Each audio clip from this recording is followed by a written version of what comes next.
but you have to gear your argument in one or the other, right? I can talk about F minus versus H2O, I can talk about H3O plus versus HF, right? Yeah. Yeah. Sorry, again, so I look at our concrete basis and then what happens? So when you're choosing the VR minus, are we supposed to just choose like I don't want you to worry about the choosing part at this point. Let it go. Yeah. But that's something we'll come to, I promise. Yeah. So the bigger arrow points The bigger arrow points toward the weaker acid, yes. New question? Different question? Yeah. this is kind of like the one with the what do we should we just for now should we say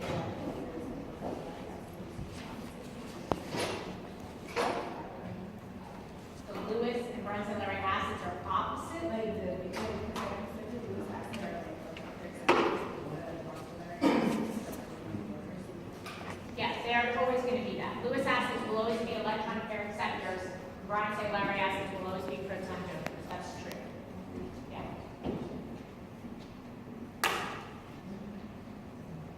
There's a different question? Yeah.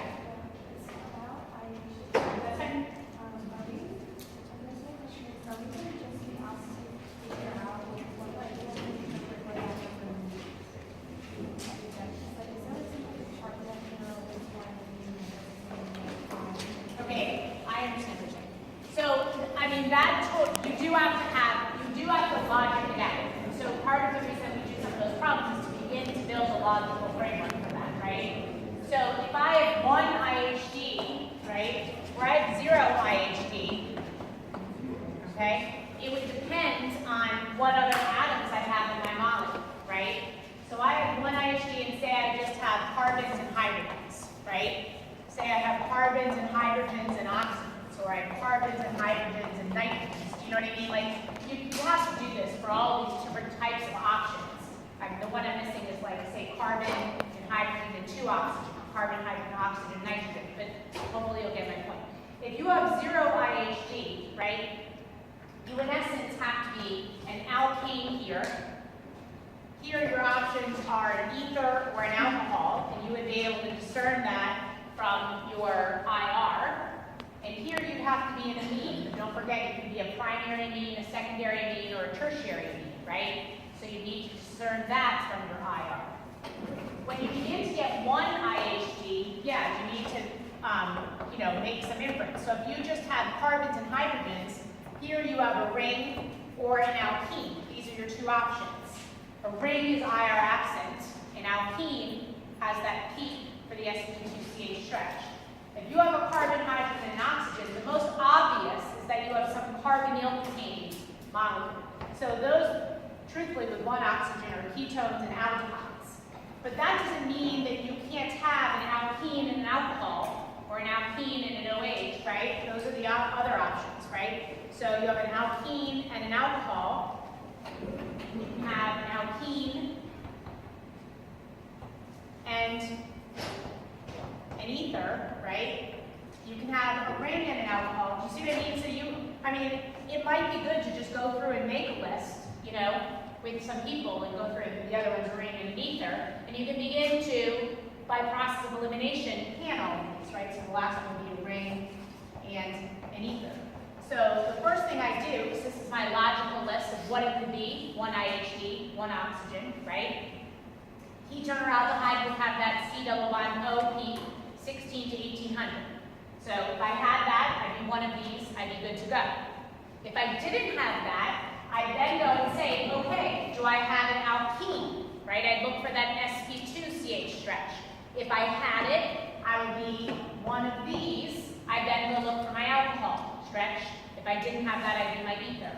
So you have like a process of elimination. But these lists can get endless. But yes, you are going to be required, right, to, in essence, drum up some possibilities based on the formula with your IHD and an IR. And this gets like more and more stringent as we go through. Because the next step, the sort of maybe right after the exam, we start NMR. And And that's when you have to come up with a structure de novo, which means you absolutely have to be able to, you know what I mean? Start piecing some of this together. Yeah. Yeah. Can you explain how to figure out from the IR whether it's a ring or an LP? So a ring is IR absent. So really a ring is like my last choice. So I would look for my carbonyl first. It's not there, I go look for my alkene. So I look for that sp2ch stretch above 3000. If that's not there, then it's a ring by default. Not because I've seen anything that makes me believe it's a ring, because I haven't seen anything that makes me believe it's an alkene. Do you see what I'm saying? So your ring is your default. It's your last default. Okay? Yeah? What are the weight number ranges for the different amines? What are the what? Weight number ranges for the different amines, like primary versus secondary tertiary? Oh, yeah, they don't have wave numbers. So they kind of fall all over the map. So, you know, you can see 1, right? You can see 2. And those generally, they don't fall like it's a symmetry. So this is 2. And this is generally probably about could start as early as 3100, can go as far as 3700. They sort of shift in this range a little bit. They generally don't come further to the right than 3100. That, I don't think I've seen that. But whether or not you have one peak, right, that NH is saying I only have one NH in my molecule, therefore it has to be a secondary peak, right? So if I had a spectrum that followed this type of spectrum, it's following the solid line, I would say I have a secondary amine, right? So that would have to be a nitrogen that has 2 carbons and only a single hydrogen off of it. So if I, you know, had a formula, whatever it was, say, I was something like this, right? So this would be C3H35H9N.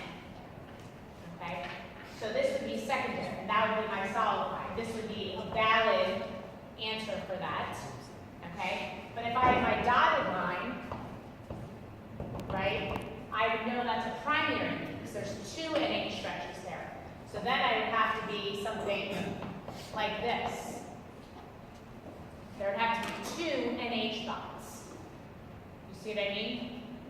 So doesn't change where the location is really in your primary, secondary, or tertiary. It changes how many peaks that you see. Okay? That makes sense? Yeah. Ether looks like on IR. So an ether is IR absent as well. You could probably, if you wanted, look for CO stretching, but that's below 1600. That's at like 15 something, you know, and that's harder to see. Yeah. Is there something on physical learning objectives or economic with like percents and RNF? That it's like maybe like 25% R, maybe. There's something along those lines, like something with stereo stuff with percents, and I think you said it somewhere, but I wasn't sure if you. I don't know exactly because I don't have that document in front of me, but I think I know. Like there's some on the non-graded too on information. Yeah. Yeah. Okay. So this comes out of my classroom last term, and they were asking all these questions. So that's why that made it onto that non-graded pub set. So if you had, say, 25%, I know where you're going with this. So say I had, okay, this molecule. And I had 25% of the RR stereoisomer and 75% of the SS stereoisomer. Is this molecule, is this mixture optically active or not?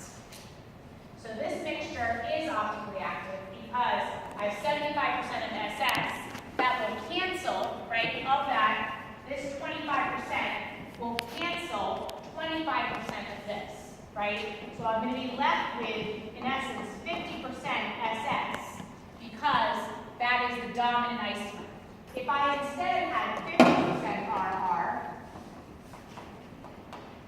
and 50% SS, every bit of this that rotates plane polarized light in one direction is being canceled by every single bit of this. It's going to rotate in exactly the opposite direction.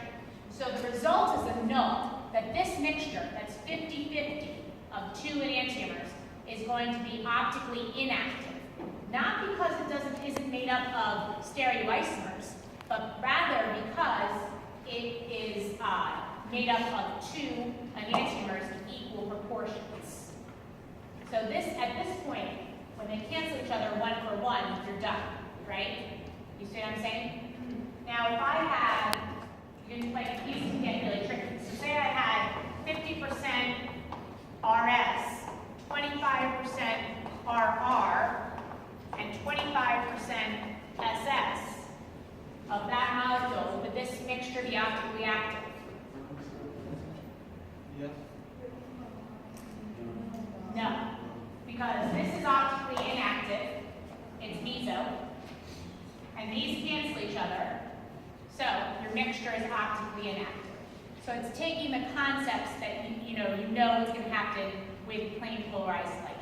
There's a large discussion in my class this past term. Like 30 kids got involved. It was very entertaining. This class of like 250. They were fighting with one another. Yes?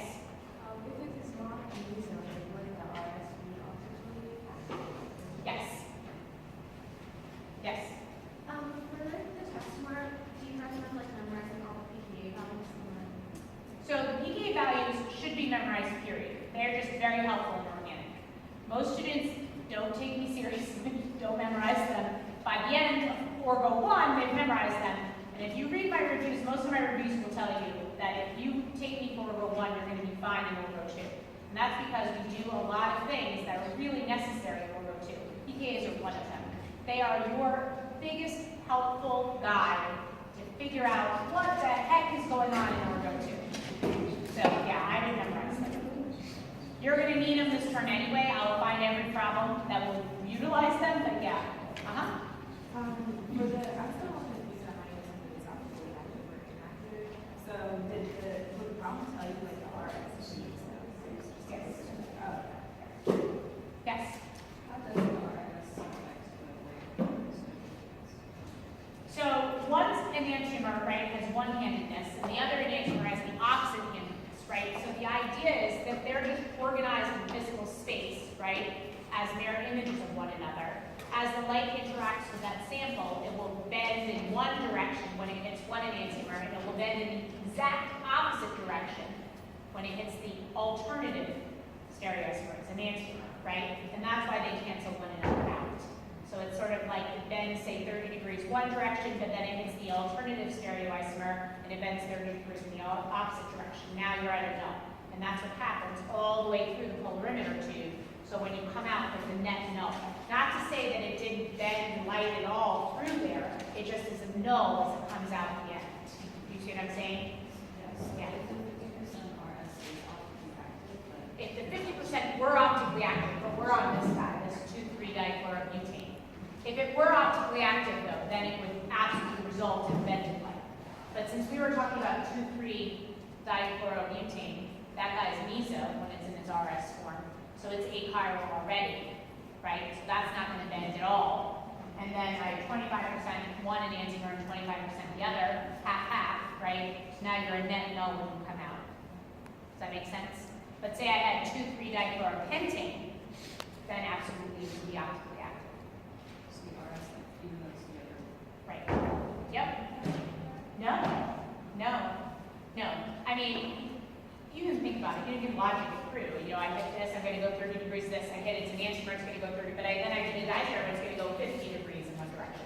Do you know what I mean? Now you're offset already. So even as you come around, you know what I mean? And you hit another enantiomer, so it's going to be now, what is that? -1. Do you know what I mean? And then it'll be -1. You see what I'm getting at? Yeah. Okay. Yeah.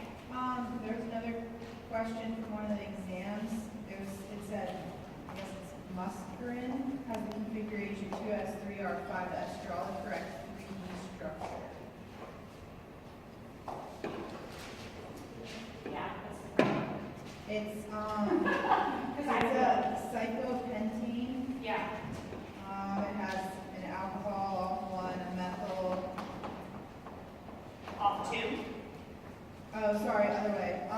So alcohol down where you have your methyl. Yes, I switched those two. This is methyl? Yep. Oops. And then across from the alcohol was an oxygen instead of a carbon. So on 5. Here. Yep. Okay. I feel like And off of 4 was that ethyl at the end was a nitrogen. Is that it? You forgot the LC. So, This is ECH3, I think, right? yep, so at 4, it's gonna be, a carbon, H2, and then at that end, it's not a carbon, it's a nitrogen, so the next one, there's the, see what I'm saying? Yep, nitrogen, and it's got 3 off of that. And it's got, so it's got a positive. Yeah, it's got a positive charge. Okay, well, that was fun. Here we go. Yeah. So in order to make this, I needed this guy to be, it was one what? It was 2s3 or 5s. 2s, so this is 2. So this is Vs. 3r, 5s. Maybe I need to do something with my listening skills. Okay, so this is what I'm gearing towards. So now I have to make my priority assignments. There's a hydrogen on here too. So I'm going to put my hydrogen either in a dash or a wedge, depending on what I have currently. So this guy would be 1, this would be 2. So this carbon has an O off of it. This carbon is 3 hydrogens. This would be 1, 2. This would be 3 if it were a wedge. That will maintain the S. That keeps the hydrogen in a dash. So that guy has to be in a wedge. This guy has to be R. So this carbon, so this oxygen is going to get priority 1. This carbon is going to get priority 2. Because this carbon has an oxygen, a carbon, and a hydrogen attached. And this carbon has carbon and 2 hydrogens attached. So this is going to be 1, 2, 3. That would be S if this were in a wedge. So this obviously has to be in a dash. And that has to leave my hydrogen in a wedge in order to maintain it as R, right? So I have 1, 2, 3. That'd be S. But I want it to be R, which means I need to put this in the wedge. Now I can flip it back to the R. So that's R. And this has to be S. So this guy is 1 for the oxygen. This guy is a carbon with 2 hydrogens. This is a carbon with a nitrogen and 2 hydrogens. So this guy's going to win. So now I'm at 1, 2, 3. So this is S if this is maintained in a wedge. Okay? Everyone good? Yeah.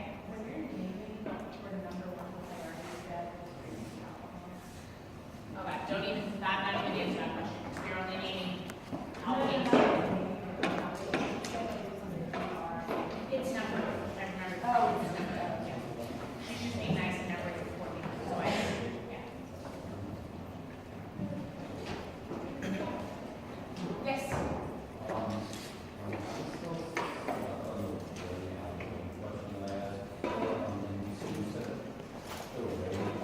It'll be a way you don't see Yeah.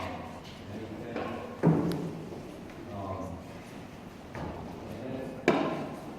So, like a ring will frequently have, see double bonds inside it. Okay.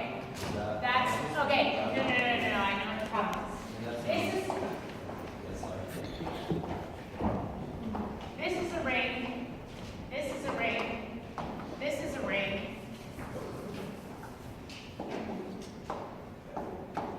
This is not a ring. This is an aromatic. Maybe we call it an aromatic ring, but it's not the same thing. This presents 1 IHD. This presents 4 IHD. This is where you see the multiple CS, sp2, H stretching above 3,000 for this guy, never for this guy, or any of these guys. So this is the ring I'm talking about, right? You add 1 IHD, you're adding a ring, singular, right? Or a pi bond. This is adding a ring in 3 pi bonds, so this is 4 IHD. You see what I'm saying?